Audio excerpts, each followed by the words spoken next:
അരുവിക്കര നിയോജക മണ്ഡലത്തിലെ UDF സ്ഥാനാർത്ഥി VS ശിവകുമാർ ഓരോ മണ്ഡലങ്ങളിലായി ഓരോ ബ്ലോക്ക് ഭാരവാഹികൾക്കൊപ്പം എല്ലാ സ്ഥലങ്ങളും ഓടിയെത്തിക്കൊണ്ടിരിക്കുകയാണ്. അത് എന്നോടൊപ്പം ചേരുന്നു. എങ്ങനെ പോകുന്നു പ്രചരണത്തിന്റെ ഈ രണ്ടാം ഘട്ടം? പ്രചരണം വളരെ ഗംഭീരമായി മുന്നോട്ട് പോകുന്നുണ്ട്.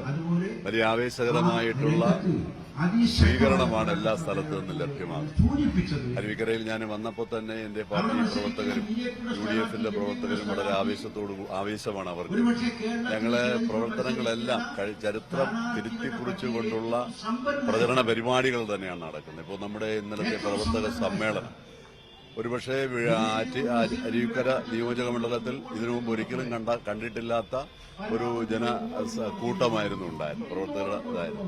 ഞാൻ നടത്തിയ റോഡ് ഷോയൊക്കെ ഗംഭീര വിജയമായിരുന്നു. അപ്പൊ ഇത് തെളിയിക്കുന്നത് ജനങ്ങൾ ഒരു ഭരണമാറ്റം ആഗ്രഹിക്കുന്നു എന്നുള്ളത്. അരുവിക്കര നിയോജക മണ്ഡലം തീർച്ചയായിട്ടും 100% ഉജ്ജ്വല വിജയം നേടും എന്നുള്ള കാര്യത്തിൽ സംശയം. കൂടുതൽ വാർത്തകൾക്ക് News 18 Keralam YouTube channel subscribe ചെയ്യുക.